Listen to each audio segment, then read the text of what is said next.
Hello everyone, मैं doctor Monika Bhardwaj, homeopathic consultant, आप सभी का अपने इस यूट्यूब चैनल पर स्वागत करती हूँ। उम्मीद करती हूँ आप अपने घर में खुश होंगे, स्वस्थ होंगे। तो जैसा कि आपको पता है, हम प्रेगनेंसी को वीक बाय वीक डिस्कस कर रहे हैं। तो आज हम डिस्कस करेंगे 21st वीक ऑफ प्रेगनेंसी में बेबी में क्या चेंजेस आते हैं, मदर में क्या चेंजेस आते हैं और आपको करना क्या चाहिए। तो अंत तक जरूर बने रहें। आज की वीडियो शुरू करते हैं।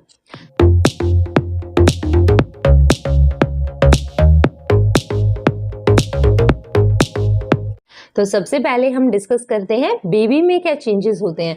बेबी का साइज अब 26.7 सेंटीमीटर का हो चुका है। बेबी अब कैरेट जितना दिखाई देता है, गाजर जितना दिखाई देता है।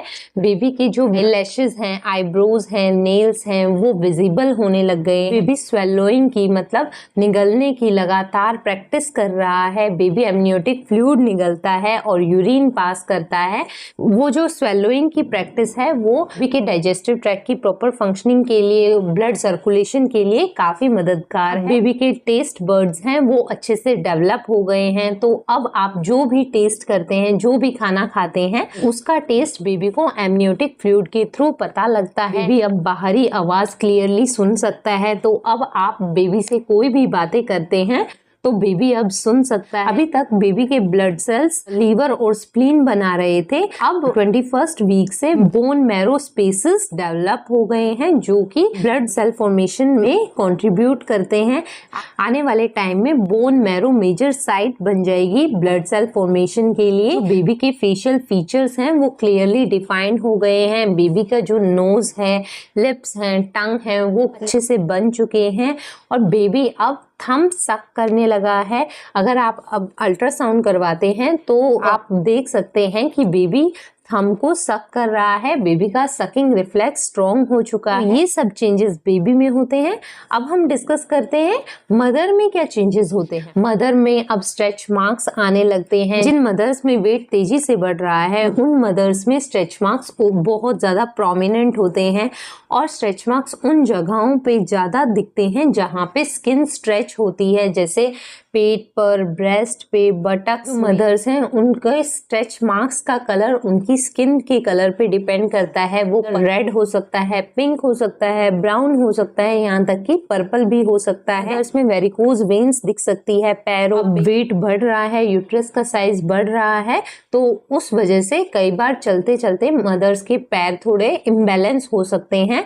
तो मदर्स को चाहिए कि वो फ्लैट हील्स पहने और सीढ़ियों को चढ़ना अवॉइड करें। मदर्स में जो क्विकनिंग है, बेबी की मूवमेंट है, वो बहुत अच्छे से फील होने लग जाती है और बेबी बम्प भी और ज्यादा क्लियरली विजिबल होने लगता है। लिगामेंट पेन हो सकता है, जो लोअर एब्डोमेन है वहां पर पेन हो सकता है। ब्रेस्ट में टेंडरनेस हो सकती है, हैवीनेस होने लगता है और कब्ज की शिकायत होना, इनडाइजेशन होना, हार्ट बर्न होना, लेग में स्वेलिंग होना, पैरों में सूजन आना, पैरों में अकड़न होना, लेग क्रैम्प्स होना और कमर का दर्द होना, लोअर एब्डोमेन में इचिंग होना। जो मदर है उनके हेयर्स बहुत ज्यादा थिक होने लगते हैं, शाइनिंग होने लगते हैं।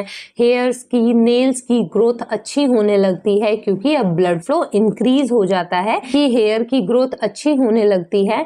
तो जो ग्रोथ अब हो रही है तो डिलीवरी होने के बाद वही एक्सेस जो हेयर थे वो फॉल होने लगते हैं। तो मदर्स में पोस्टपार्टम हेयर फॉल देखने को मिलता है, मतलब बेबी की डिलीवरी के बाद हेयर फॉल होने लगता है मदर्स में। टेम्परेरी होता है, ज्यादातर मदर्स में 15 मंथ्स तक हेयर फॉल होता है, उसके बाद हेयर फॉल कंट्रोल होने लगता है, ठीक होने लगता है। तो ये सब चेंजेस मदर में होते हैं। अब हम बात करते हैं 21st वीक ऑफ प्रेगनेंसी में आपको करना क्या चाहिए। अगर फेस पर बहुत ज्यादा एक्ने हैं तो आपको दिन में 3 से 4 बार फेस वॉश जरूर करना है और जेंटल फेस वॉश यूज करना है आपको, और स्ट्रेच मार्क्स पर मॉइस्चराइजर क्रीम लगाते रहना है।